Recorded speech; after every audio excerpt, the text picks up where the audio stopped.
There's one thing that we have not talked about that I think needs to be addressed going into Sunday's game against the Denver Broncos, and that is the altitude, because everybody talks about Denver, Mile High City, and it's hard to breathe. So let's talk about it on today's show. Welcome into Patriots Today by Chat Sports. I am your host, Brett Alper. And before we get into it, don't forget to tune in to later today for the Joint Live.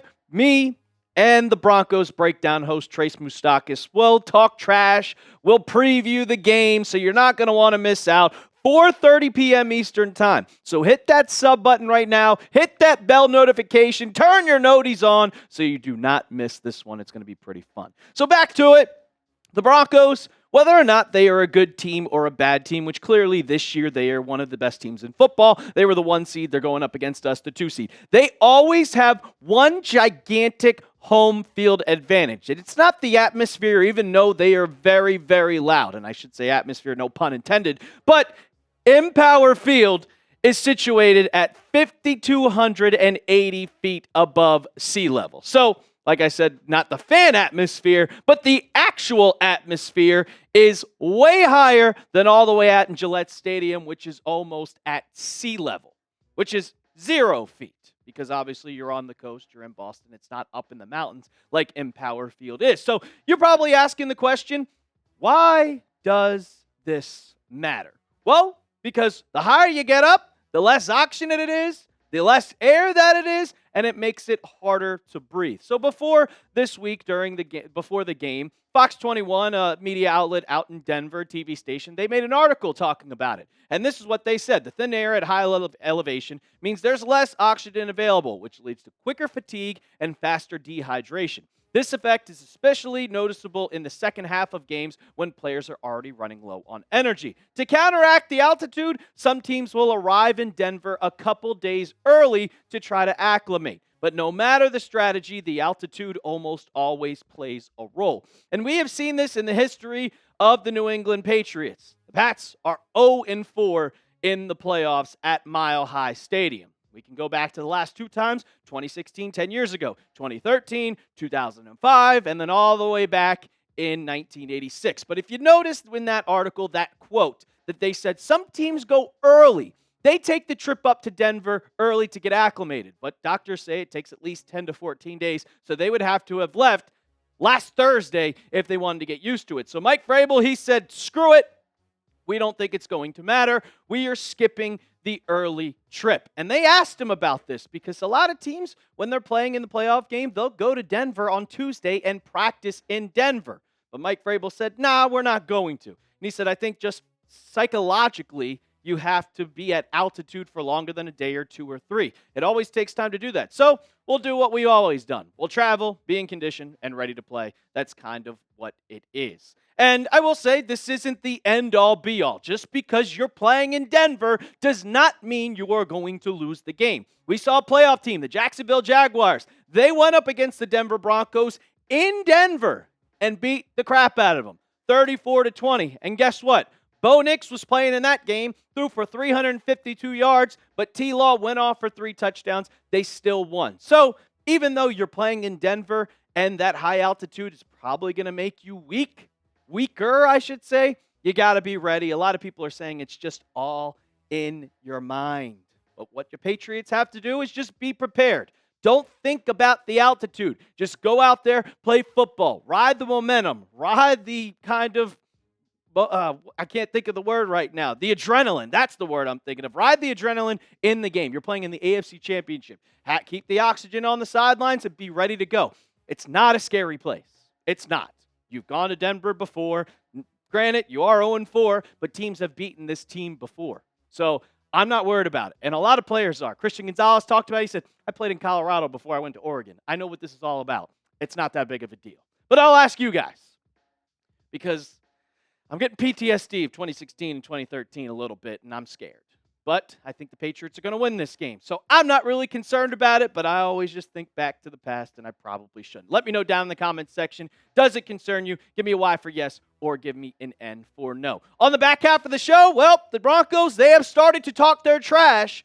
And in particular, the head coach of the Denver Broncos gave the Patriots full bulletin board material, and we'll get into that in a second. But first, I got to tell you about our sponsor of today's show, and that is Prize Picks. The big game is almost here, and there's no better way to cash in during America's biggest sporting event than Prize Picks, where it always feels good to be right. And since the big game is right around the corner, this also means it's your last chance to get into football action before next season. So close the season out right with Prize Picks by getting $50 instantly in lineups when you play your first $5. Prize Picks is simple to play. Just pick more or less on 2 to 6 player stat projections, and if your picks are right, you can cash in. Prize Picks also has early payouts, so if your player or lineup gets off to a hot start, you may have the option to cash out those winnings before the game even finishes. I got a lineup for championship games. I got the more on Drake Maye at 199.5 passing yards. I don't care about that Denver altitude, people. I like Cooper Kupp, the more on 1.5 receptions. Give me that. And then Devontae Adams, give me the more on that one at 3.5 receptions. You can make a lineup just like that one when you download the app today and use code CLNS to get $50 in lineups after you play your first $5 lineup. That's code CLNS to get $50 in lineups after you play your first $5 lineup. Prize Picks. It's good to be right. Okay, so usually I would expect players to do this.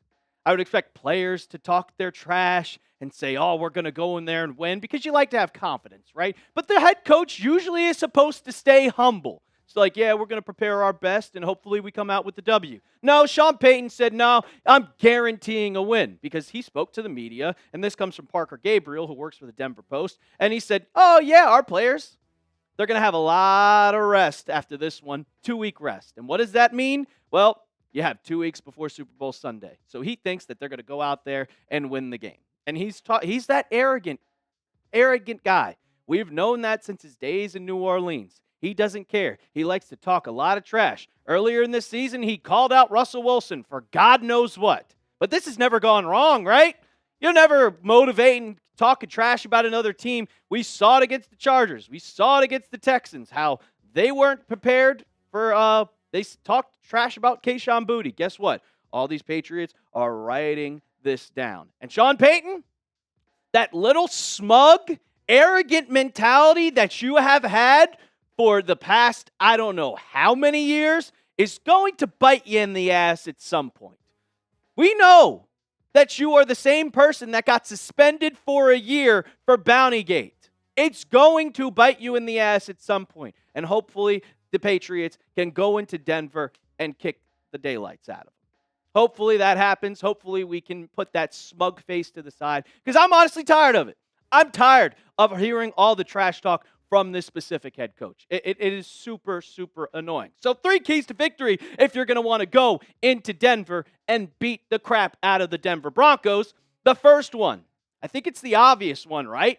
It's protect Drake Maye. And Mike Vrabel, he's not talking trash to the other team, but he's trying to send messages to his team and also to the other team. He said one thing: take care of the football. Don't let the quarterback get hit.